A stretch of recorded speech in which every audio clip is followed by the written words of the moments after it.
You alright? Alright. Hey, people. This is the latest episode of Just My Opinion. I'm the Spiritual Stud. And I am MT, baby. And today we're going to tell you a couple stories. I'm not going to even introduce them. I'm just going to turn it over to the hands. Because, I mean, this is, you know. Okay. So, once upon a time, long time ago, way back in 1943, a young woman by the name of Yolanda was born. Yolanda. Named the baby Yolanda. And she was a cute little chubby face, light-skinned black child. Born to her parents in Tennessee. Southern girl. Yeah, Southern girl. Okay, let me not get distracted. Okay. So, this young lady would grow up to be one of the most influential, oh my God, just a mentor to many, a teacher, a professor, a activist extraordinaire, if you would. And y'all might know her by the name of Miss Nikki Giovanni. Giovanni. I always like that name. I do too, right? It's like French, like Italian. and like some. Is it Italian? I don't know. Is it Giovanni? Who knows? Creole. I don't know. Anyway, I don't know. Okay. French, Creole, Italian mix. Anyway, so Miss Giovanni, as you might know her to be, is a poet, a writer, an activist, a teacher, author, mentor. She is many things to many people. She's a mother. Yep. And she has written over, I think the last count I had was like 43 books over her lifetime. Wow. And I will never forget, as I, a young budding lesbian, was in search of an LGBT, writer, artist, searching through the library. I live in a small town, so there wasn't no Nikki Giovanni's in our library. Yeah. But as I got older, when I would go to Barnes and Noble and places, I make a beeline to the LGBT section. And there I first saw Miss Nikki Giovanni within the works. Now, it's kind of controversial, maybe, how she identifies. But she a little big thing. Just a little bitty lady. So cute. And tiny little thing. But powerful in words. Okay? Yes. She will write some stuff that'll make you reevaluate your whole life. Okay? So, Miss Giovanni's life, she came up through the 50s, 60s, and 70s. And I heard a recent interview that she did where she was talking about how she calls him Jimmy, which is James Baldwin. Oh, yeah. Oh, my goodness. These are the greats. So I'm like, eyes like, Jimmy? Oh, they was like cool like that, you know? Yeah. So she was like, yeah, Jimmy and I, we hung out and we had all these different arguments and talks. And it seems like the artists of the Harlem Renaissance of that era really did have a good camaraderie. Yeah. Like, they spent a lot of time together, they hung out with each other, they argued, debated, and then they did their thing, Right. But she started off with a club, and she asked the owner of the club, who happened to be a mob boss, because she used the club to do her open mic poetry nights. And she said, what do I have to do? And so he said, you bring me 100 people, and you can use the club. And so she said she shook hands with him, and then she left later and thought, oh my God, I just shook hands with a murderer. I better pack this club. Because he said that if she couldn't pack the club, she would owe him $500 and something. Oh. Right, that was the deal. Wow. Right, and this is way back, like this is what, the 70s? So anyway, but she said that she knew she could pack the club because one of her neighbors had to be a Cosby, okay, in the neighborhood that she was in. And she knew between her and her little circle, they could get 100 people. And that's kind of like her beginnings, is that this is what happened. And so she started doing her open mic nights and doing her poetry, and she's just got a lifetime of work that is just remarkable. And she's real. She's just real. Like Nikki Giovanni, you gotta listen to one of her lectures. She ain't no telling what's gonna come out her mouth because she just lets you have it. Honest, brutal, puts it out there. You know, no pulls, no punches. So the last thing I just wanted to say about her is that out of all of her books, I mean, she's won 7 NAACP awards. She's a professor at Virginia Tech. Matter of fact, the Virginia Tech shooter was one of her students. Right. And she said that she kicked him out of class because of his behavior. Yeah. Not knowing, that later what he would do. But she teaches at Virginia Tech. She's taught at Ohio State and Rutgers. And oh my goodness, if y'all like me, y'all can send me a class to one of her classes, cash at me or something, because oh my goodness. Yeah, because they have to pay for you to get there, right? I was just like, oh, I'm in amazement. I would love to go to one of her classes. Oh my goodness, can you imagine how cool that would be and interesting to be sitting there with a living legend teaching you? But anyway, so Miss Giovanni, she is everything. She is everything, okay? And her latest book is called A Good Cry. And she talks about, I don't have the book yet, it just recently came out. But she talks about how she's, as an older black woman, she's finally learned how to cry. And she's like, she didn't say this, but what I imagine is that us in this community that we live in, we're in a fear-based, trauma-based response to survival mode so much of the time. Yeah. And we spend so much of the time anxious about our finances and our safety and our health and things that marginalized people have to think about that some other people don't have to think about. Right. That we don't have time to take stock of ourselves and to cry, to shed tears. I remember, true story, when I was going through my issues and I couldn't sleep and I ended up in the hospital, I flat out told the doctor, I don't have time to be sick. Like, you need to write me a prescription so I can go, because ain't nobody got time for this. I ain't got time to sit down for however long you think I need to sit down for and do what you think I need to do. Yeah. I got to make a living. I got bills to pay. I can't be sick. Yeah. And they sat me down and was like, you don't have a choice. And I was like, oh, okay. But I think we live in that space so much that we don't have time for reflection. Yeah.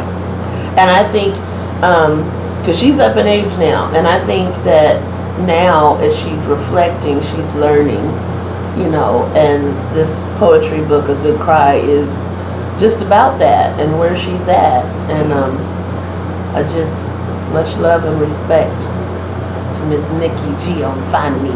All right then. La la. Italiano. All right. Next. You gonna do Stacey or you want to do Stacey and Chinn.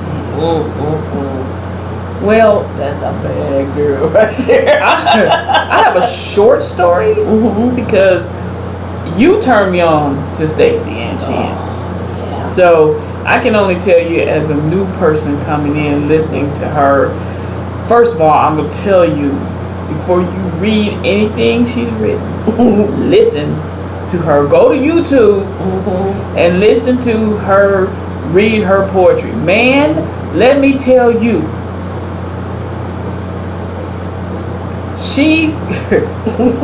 her power is so overwhelming. You can feel how she feels when she's saying what she wrote. It's amazing to me when I listen to her. She puts you in that space. That's a good writer. Mm-hmm. I'm not a poetry person, but going back to Miss Nikki, ego tripping. Read that. Just that's read it. But Stacey and Chinn, she just amazes me, and I've been listening to some of her work today. Homophobia is awesome. It is. She said it's not one of those yay gay, because no, it's not. It's one where she's telling our non-melanated brothers and sisters in the community that you guys are still non-melanated at the end of the day, and so the things that are happening to those of us who are melanated, it really is not affecting you. You don't really care, and I can't say that. That's not me saying that. I'm just telling you what the poem is about. But the truth of the matter is that if you look in the LGBTQ community, even going to, I don't know, this is my rant, I can't do it. But just saying that we do face a lot of things, and in the total community, a lot of times if it doesn't affect certain people, they're not concerned. And that's just the United States, period. So just because we're part of this community doesn't mean that things are different. We're just a microcosm of the larger society. Right. So when people want to put us all in the same boat, unfortunately, we all don't fit. It's kind of a dinghy. Right. Right. We need a cruise ship. Right. So again, I'll let you finish up on her, but yeah, you gotta have some thick skin too. I'm just gonna say, but she is awesome. She's very powerful, and again, it'll make you appreciate the written word if you listen to her first. Yeah, that's absolutely. Stacey Ann Chinn was born in Jamaica. Oh, that accent. Oh, that accent. And let me tell you, she blows my mind. She says things that I want to say, but I have a little bit of a filter. She has none. Zero. And she just gives it to you hardcore and raw. Like, just straight up, like, this is how it is. But at the same time, it's powerful and it's truthful. She's not saying anything that folk haven't said or need to say. She's just saying it in her own way, in her own words. Her delivery is amazing, and it will make you pay attention. You cannot sit in the audience. I had the privilege of listening to her speak when she was in Kansas City at one of the colleges. And I got there late, so I sat in the back. And let me tell you, people was clutching their pearls and leaving. Okay? Absolutely. They was leaving. I saw a whole family get up and walk out. Because it doesn't matter. She's that feminist, activist, warrior woman. And it doesn't matter if she's talking about her private parts. Her sexualness. If she's talking about something that she's upset and angry with, the patriarchy, whatever it is, she's going to give it to you raw. And it's going to be glitter sparkled with some colorful language. Did they not know who they were coming to? Apparently not. Because, honey, people was fleeing like somebody... Fire! Fleeing the building like it was on fire. And I couldn't get enough. Like, I was like, oh, you should just stay like another hour. Because it was just like, it was like getting good food, like eating soul food, and you're like, you've stuffed, but you still want that pecan pie and that cobbler because it's so good. That's what it is. Like, she just has the ability to draw you in, hold your attention, and speak truth to power. Absolutely. So absolutely. And her book, she's got a movie coming out. Yay! She's got a movie coming out called Motherstruck. about her journey of becoming a mother. Right. And she's got a new book coming out, which is awesome. So her autobiography is called The Other Side of Paradise. You can Google her. And then she's got this new book coming out. And I don't even I'm on her page all the time. So I don't think she's even released the book yet. I'm not sure. But it should be coming soon. So yeah, oh my goodness. Stacey and Chinn. Food for the soul. Stacey. Yeah, that's it. That's it. Getting on the box. Well, You know that, and here we go. All right.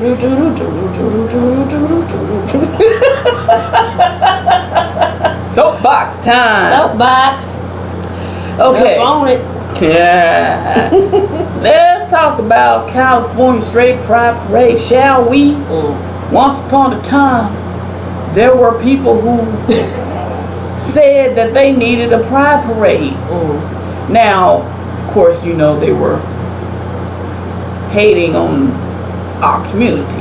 So we have a pride parade. And these people, you know, the guy that applied for a permit in one of those cities in California outed himself as a racist. I mean, you know, how dumb can you be? You at a city council meeting, you tell them you're racist. Just dumb.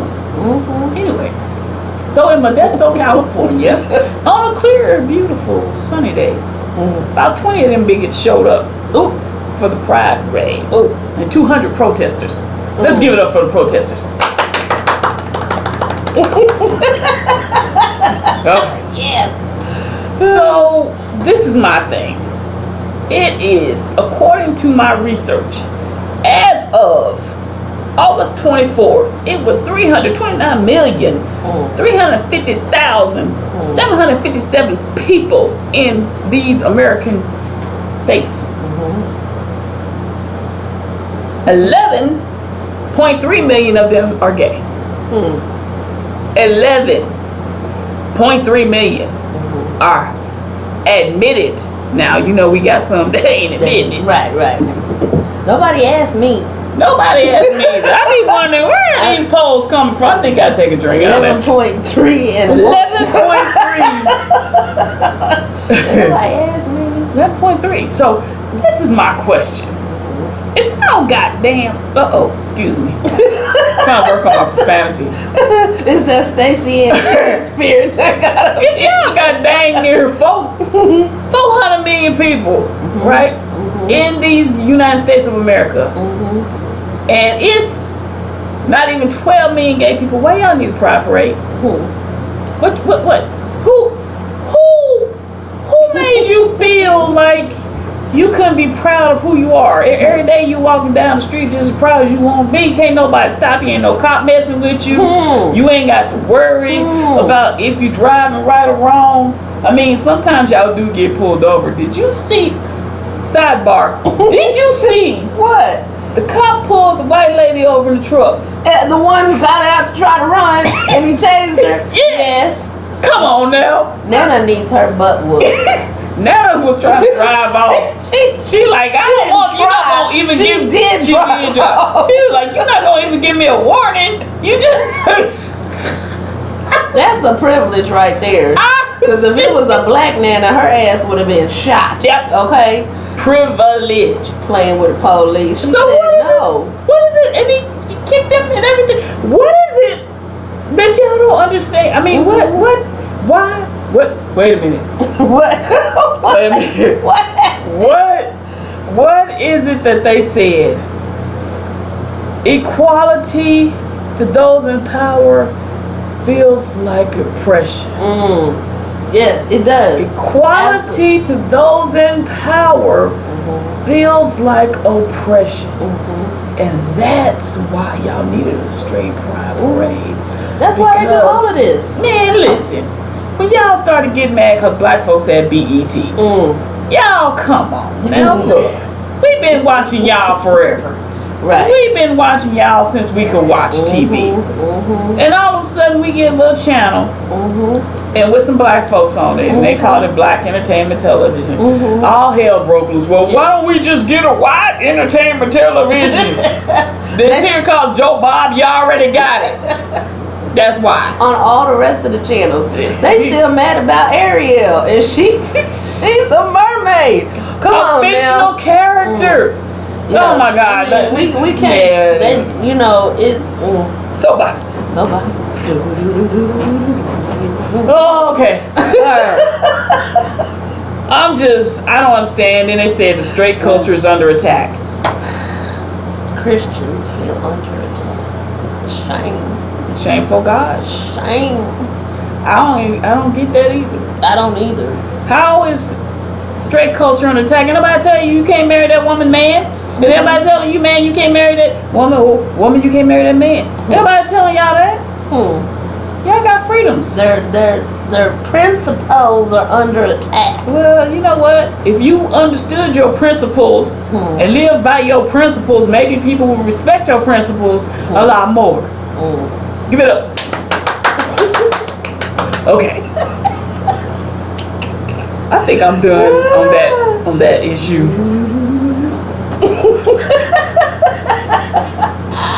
Yes.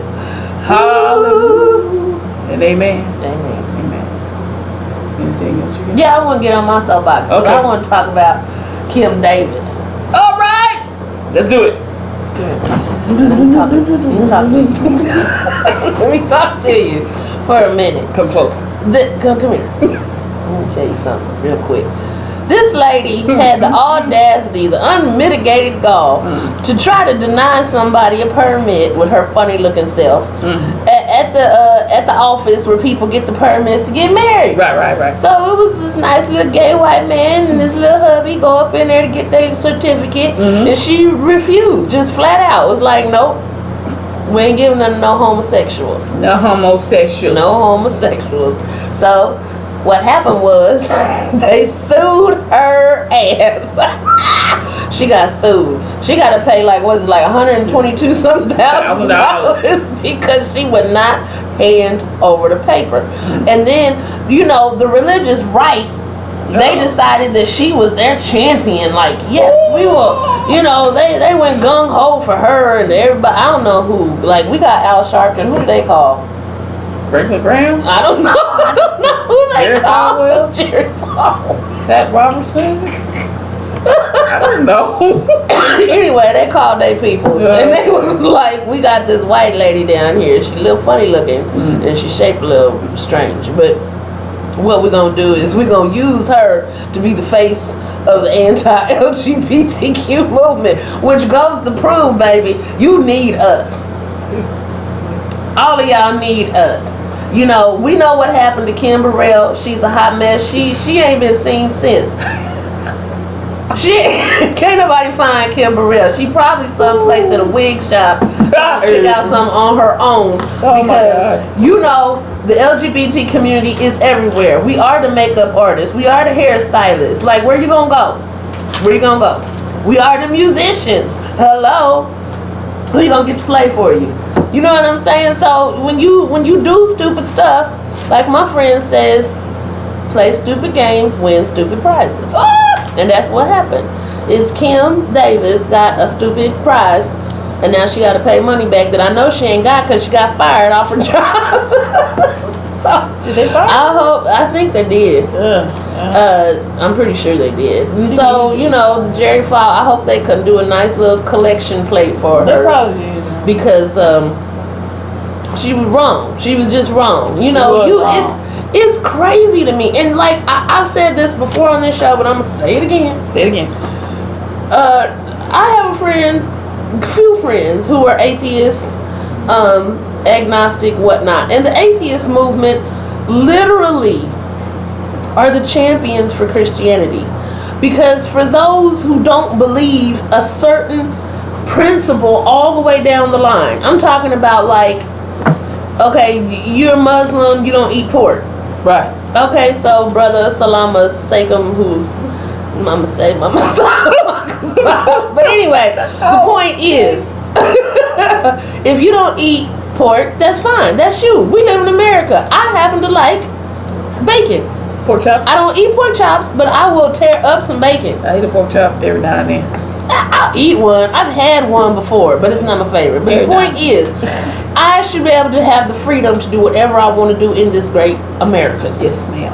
Because we are free as of right now. Free? Even though, you know, many of our rights are being infringed upon. Oh. But the whole point is that if it wasn't for the atheists and people coming to the defense of people like these young people trying to get married, where's the Christian, you know, where's the other side of the Christian faith that's saying this is not right? Even because y'all don't want us telling Christians to do what to do. Right. You know what I mean? Like, we can't define for other people what their Christianity and spirituality should look like. What if we all had to go to the Buddhist monastery? You know what I'm saying? And put on the little robes and shave our heads. You wouldn't like that either. You know what I'm saying? So the whole point is freedom. Freedom. Of religion. In religion. Because we are supposed to be, what are you doing? Yin yang. It's yin yang. Okay. I was like, what is happening? So anyway, the point is, we need people to understand. In order for all of us to be free, you have to leave everybody alone. Let them be where they are and do what they do. And if you have a job that causes you to discriminate against a person because you funny looking, Get married. like my buddy Chuck says, trick, because you're funny looking and you ain't got no friends, then you need to find a different job. Go back to the assembly line somewhere where nobody got to look at you and you ain't got to pass out nothing. You know what I'm saying? Like, you need a job that fits who you are. Yeah. And you should not be working for the city, the government, the medical, the police, none of these positions if you've got racism and sexual bias against people. No. You don't belong in those positions. Okay, You so do not. guess Just I can get saying. off my soapbox. All right.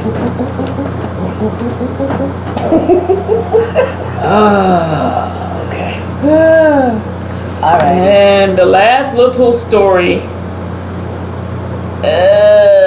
My boy. Okay. So, once upon a time in this land of down under, there was a To Australia? All right. There was a Christian movement created called Hillsong. I like koalas. They're cute. I'm just saying. Are they smart? I don't think they're so smart. I don't know. They sleep a lot. They do. Okay, anyway. So in Hillsong United, I know many people have heard of them, Hillsong Worship. There is a young man by the name of Marty Sampson who wrote a lot of their music. But he was struggling. This young man was struggling in his faith. And he shared it among the people that read his posts, his social media. And, you know, he kept sharing and then he would say something and take it down. After a while, it just got to be too much. And he was like, I can't. I can't say I'm not. He was like, I love you, Christians. Forgive me. I will always love you the way you've treated me. But I'm no longer part of you. And all the little bitty Christians, not the Christians, but the leadership of the little bitty Christians all the way across on the top of the world, who in their minds think they're the top of the world anyway. America. Old Franklin Graham, son of the Billy. Yes. Had a lot to say about why didn't he just keep it quiet? Why didn't he, if he was losing his faith, why didn't he just be quiet about it? Why he have to go public? But listen, Frankie, this is what's going on in the real world. People cry out for help. they need someone to talk to. Mm-hmm. They've got these pressures on them, and they need to explain, hey, something's not right. Mm-hmm. This dude is writing music, worshiping a God that he's having problems viewing in the same lens, through the same lens that you view God. Mm-hmm. And this is the reason he said, I'm no longer among you. Because instead of you being the so-called minister and ministering to him, you put him on a cross and persecuted him and said, why didn't he keep it quiet? Like he was doing drugs or something. Dude, you and those like you are the reason that these people are leaving Christianity, because you're full of it. I said, told Lord I was going to work on my profanity. He know I'm struggling right now. But I'm going to tell you. I was sent here to tell you this. Preach, preacher. If you don't watch yourself, you won't have anybody. See, there's a difference between people who are really listening and people who are just sitting. Because when people start listening and opening those books and reading for themselves and trying to put into perspective this God that will kill people on a whim. Oh, I want you to take over this land, so I want you to kill father, mother, child, animals, all of them. And don't bring nothing back with you. Because in the scripture, somebody did just that, and guess what? They died. Because I told you not to bring anything back with you. And yet the same God decided to come down, clothe himself in skin, and start preaching, oh, love your enemy. Now, where is the disconnect? The disconnect that you guys don't want to talk about. Well, the disconnect that many people feel. And they are not even nothing wrong. If you want to say gay people are wrong, not them. Not us. We're talking about people who have been faithful, doing God's work, writing music to bring other folks into the realm of worship. And yet all you could bring to the table was, why didn't he keep it quiet? wow. So, Mr. Graham, and your Samaritan's purse, brother, you ain't about anything. And I don't care who hears me and who tells you. I am a spiritual student. I want to know who I am. And I'll tell you this too. I believe in God. But the God I believe in ain't the same one you preach about, bro. You need Jesus. Yes, he does. And on that note, I will end my story. The end. Woo, you did that. You did that. And throwing my 5 cents on the second end of that corner. Because what the man said when I read the article was that he could not understand, just like you so eloquently described, why a loving God would do things to harm people. Right. His own creation. Yeah. And see, like you just said, studying for yourself. It's hard to get people, like we do research for this podcast.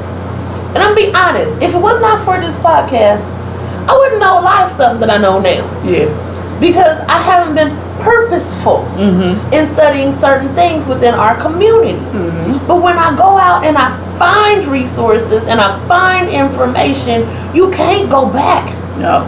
Once you know, you can't go back. Right. And so I think you and I and many, many people, if they're honest with themselves, have had that frustrated thought of like, why did God take my loved one? Yeah. Or why did this happen? Or why hurricanes take out all these people and the death and the destruction? And why does God allow?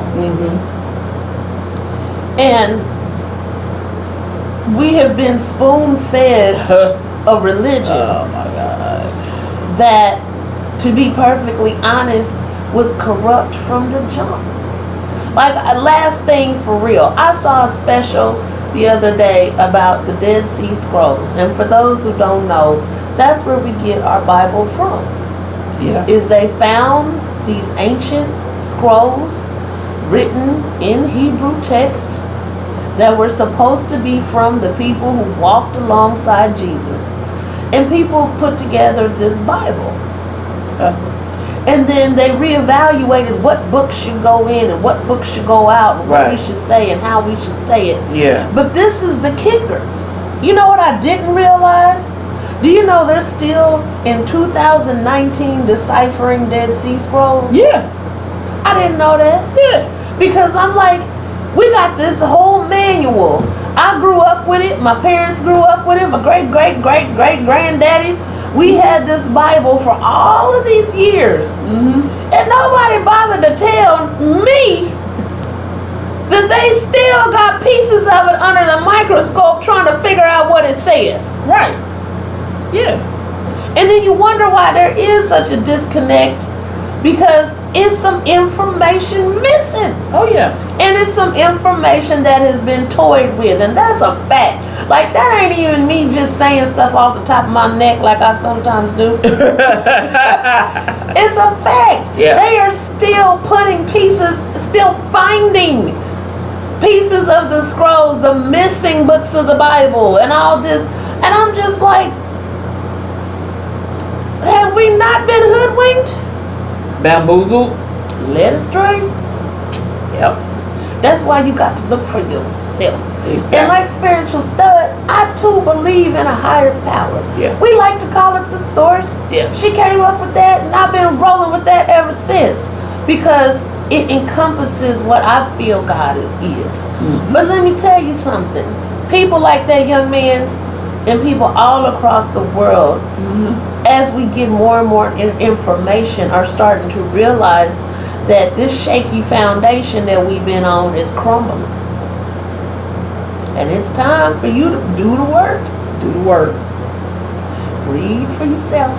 Yep. Find out for yourself. Not what your daddy told you, your grandparents, Yep. and even the preacher himself. You got to do the work yourself. Do the work. And so that you don't have to have a midlife crisis. I don't know how old the young man is. Yeah. You know, and then realize halfway through your life you've been living a lie. Yeah. Oh, little ting ting. Oh, ting ting. Ting ting. I don't know. All right.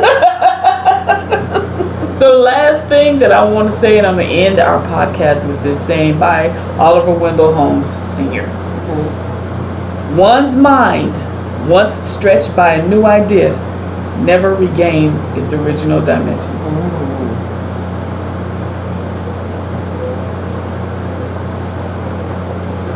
I'm Spiritual Stud.